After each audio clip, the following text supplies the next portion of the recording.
22 de agosto, mis hermanos, benditos a Dios por este nuevo día que Dios nos ha dado la bendición de estar nuevamente de pie y venir a su presencia. Señor y Dios nuestro, gracias, Señor, nuevamente, Señor, porque hemos culminado una vez más, Señor.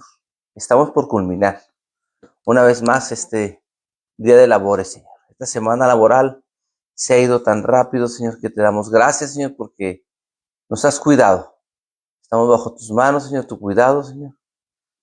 Y nos has dado la fuerza, Señor, la fortaleza para seguir caminando hacia tu presencia, Señor. En tus manos nos encomendamos, Señor, para iniciar este viernes, este cierre de semana laboral. Que tú seas con nosotros, Señor. Gracias por tu cuidado, por haber traído con bien a nuestra hermana Irma de su viaje, Señor. Te pido por ella, por su hija, que tú les cuides, Señor. Sigue fortaleciendo sus vidas, Señor. Así como también la vida de nuestra hermana Sara, de todas y cada uno de mis hermanos de Loma Terren, Señor. Las pongo en tus manos, Señor. Que tú sigas con nuestra hermana María, con nuestra hermana Lupita, nuestras hermanas Torres, con cada una de ellas, Señor. En tus manos los encomiendo, Señor, para que tú obres y cuides de ellas, Señor. Gracias, Padre. Gracias por la bendición que nos das de servirte, de alabar y glorificar tu nombre, Señor. De tu cuidado para con nosotros. Hay personas viajando por motivos de trabajo, Señor, de las cuales tú ya conoces, Señor. Los pongo en tus manos. Cuides de ellos, Señor, su entrada y su salida. La vida de nuestro hermano Jaime Morales, Oscar Guardado, Ricardo Casas, Eduardo Rocha, José Agüero, y cada una de las personas, Señor, que trabajan en las carreteras, Señor. Carlos Gutiérrez, Javier Gutiérrez, que trabajan en el área médica, Señor, que son enfermeros, médicos. Los pongo en tus manos, Señor. Luis Gutiérrez, que tú cuides de él, Señor. Bendícele a él y a su familia. Está con ellos, Señor. En tus manos los encomiendo, Señor. En nombre de Cristo Jesús. Amén y amén. Bueno, pues estamos en lo que es la rebelión. Ayer mirábamos, ¿verdad? Cómo el avivamiento en aquel entonces de Josías, el rey Josías, fue pasajero, porque después de que murió el rey Josías, su hijo Joacás continuó el reinado, ¿verdad? El nuevo monarca guió al pueblo de nuevo a sus pecados antiguos, y lo siguió gustoso. Ni siquiera el hijo de Josías había doblado la rodilla delante de Jehová. Podemos entender mejor por qué Jeremías fue maltratado durante tantos años y por qué rechazaron su mensaje. Porque fue capaz de delatar la religión falsa de su vida, ¿sí? Y tuvo el valor de proclamar la verdad sobre la misma. Para los profetas, los sacerdotes fue un hereje. Para los políticos y la gente común del pueblo, un traidor.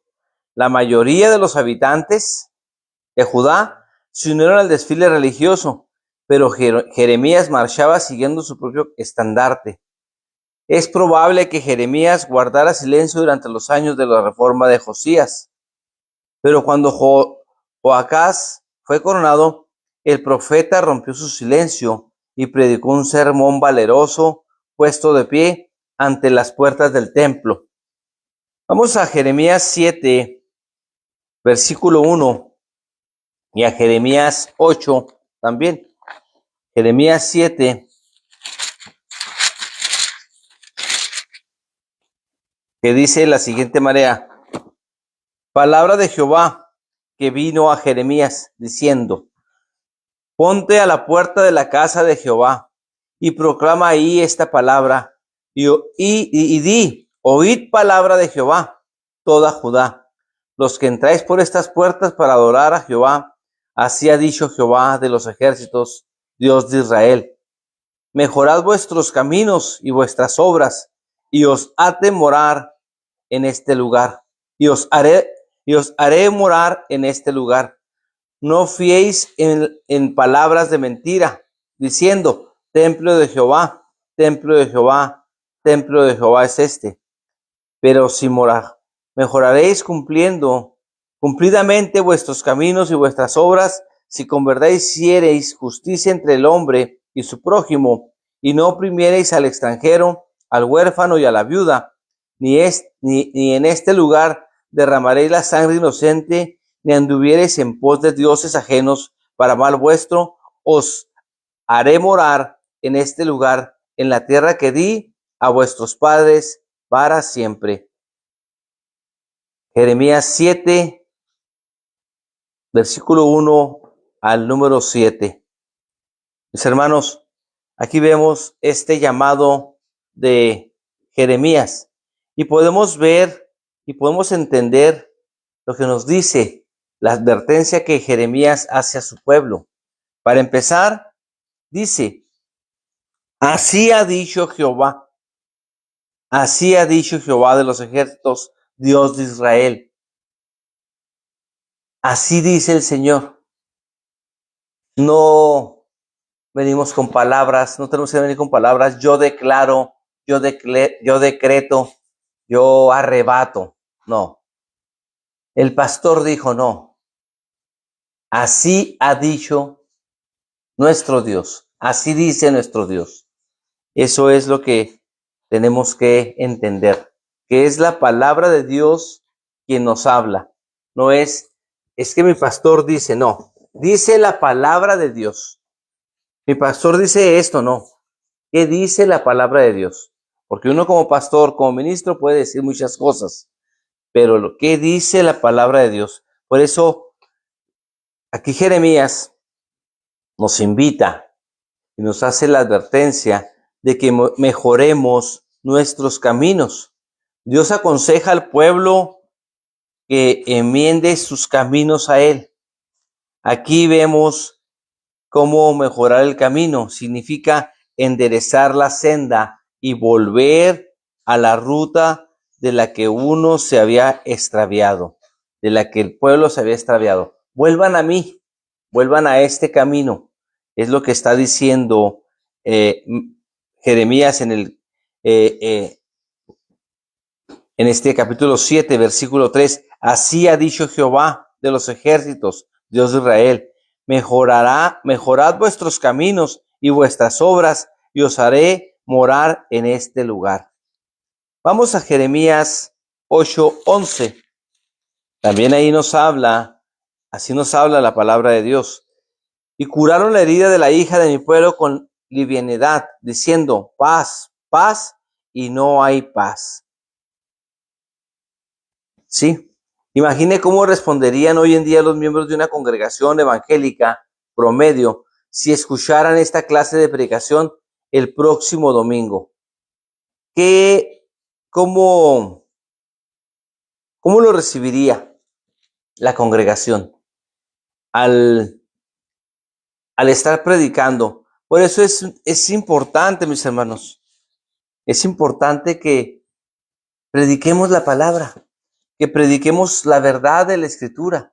Aquí Jeremías nos está advirtiendo, nos está invitando a mejorar nuestros caminos, a andar en los caminos correctos.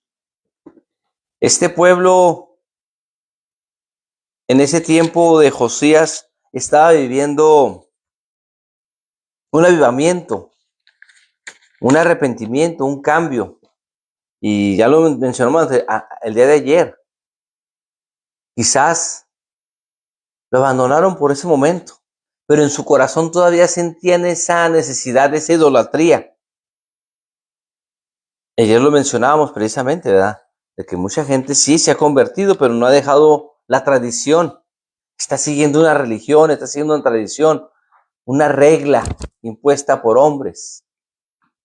Ahora ponga esto, ponga esta veladora acá, ponga este santito acá.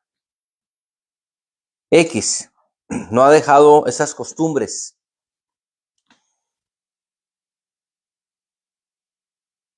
El escritor Campbell Morgan, el famoso expositor de la palabra de Dios, nos recuerda que hay cueva de ladrones Y ese es un lugar a donde los ladrones corren a ocultarse después de cometer sus fechorías.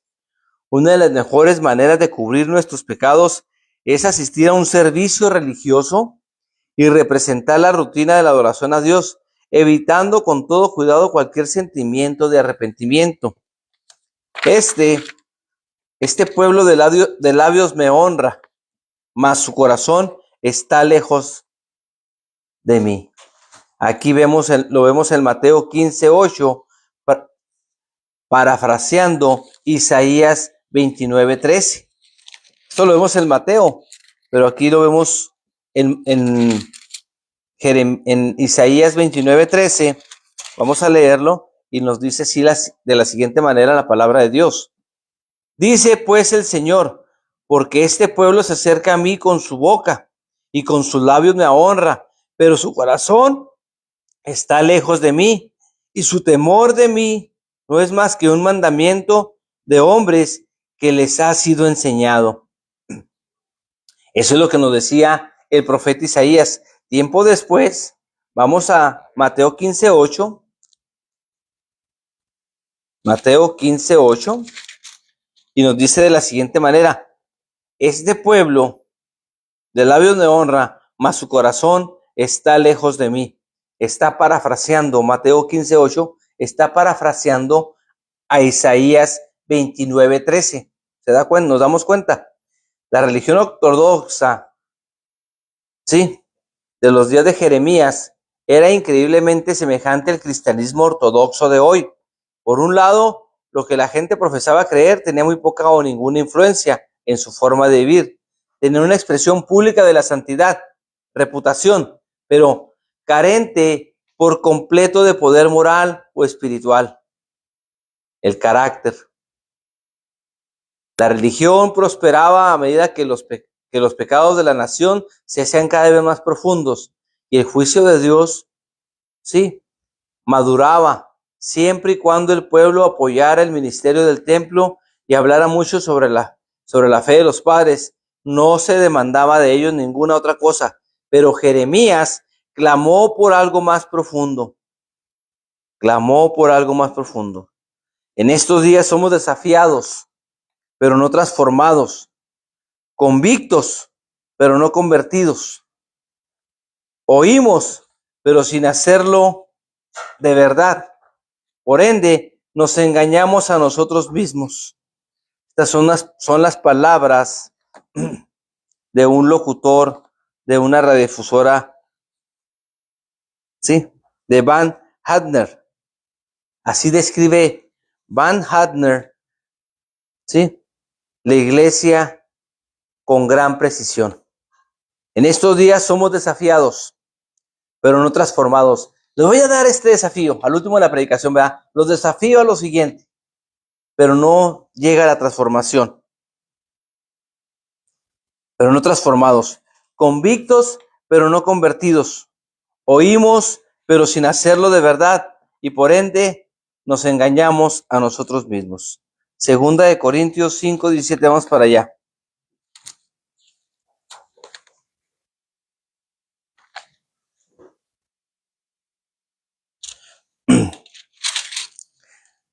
De modo que si alguno está en Cristo, nueva criatura es. Las cosas viejas pasaron, he aquí, todas son hechas nuevas.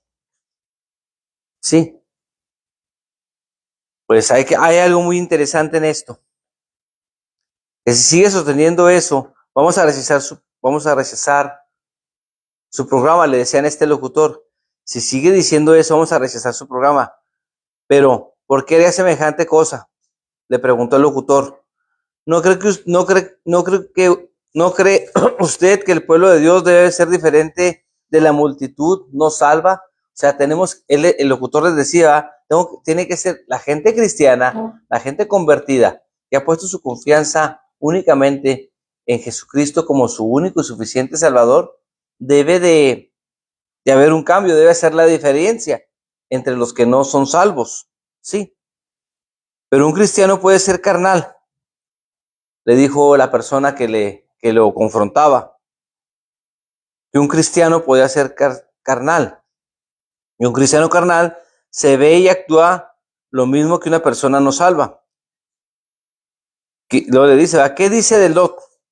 ¿Y qué me dice de aquello de madera qué me dice de aquello de madera, heno y orocastra? Como dice 1 Corintios 3:12. El locutor trató de explicarle que los cristianos que desobedecen deliberadamente a Dios terminarán recibiendo el castigo que el Señor, que Dios, y que en 1 Juan enseña que el pueblo salvo no practica habitualmente el pecado, pero todo esto era causa de la pérdida. Como cristianos somos pecadores. Claro que sí, somos pecadores, no somos perfectos, pero no practicamos el pecado. Hemos sido rescatados, hemos sido libertados de la cadena de la esclavitud del pecado. Eso es lo que le comenta este locutor, Vance Havner. Por eso él describió la iglesia de esta manera. En estos días somos desafiados, pero no transformados, convictos, pero no convertidos.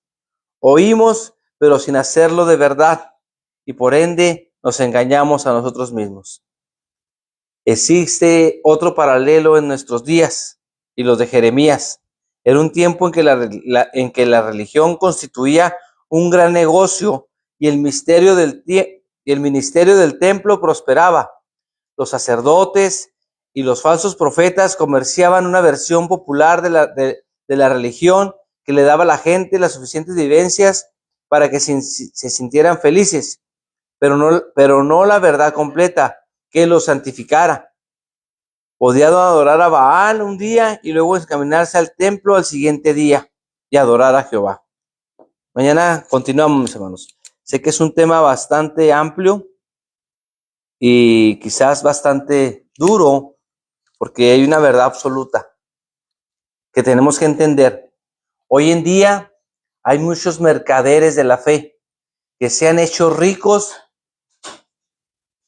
a través de entregar un evangelio diluido, a través de centrar el mensaje en el hombre, alimentar el ego del hombre. Dios te hizo para ser triunfador. Tú naciste para triunfar. Lo mejor está por venir.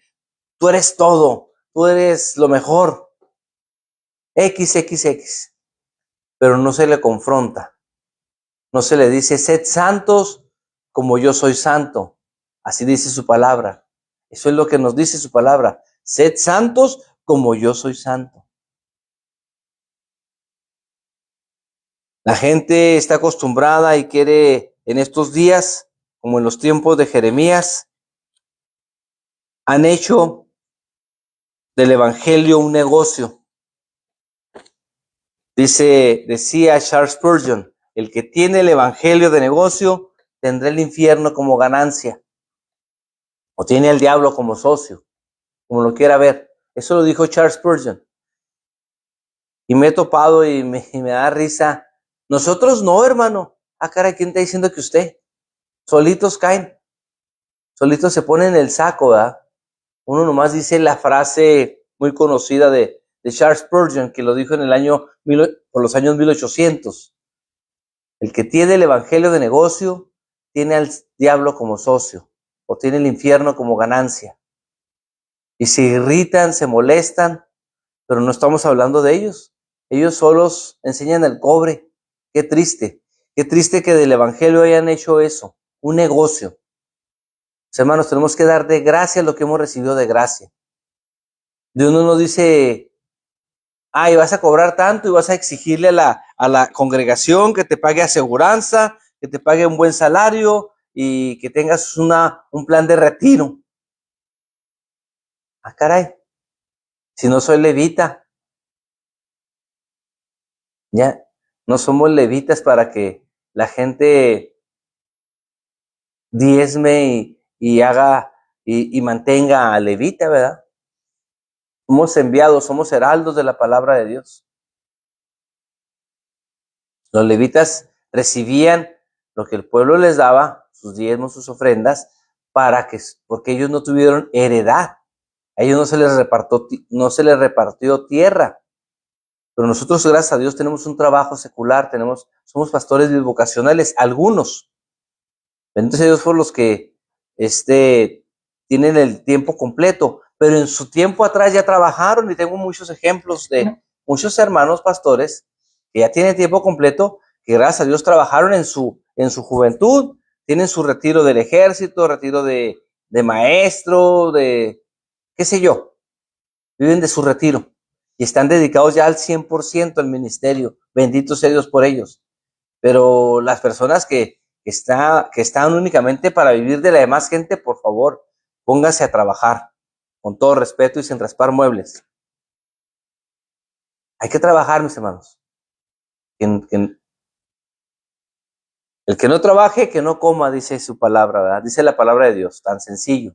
Es clara, precisa y concisa y ofensiva, quizá para muchos.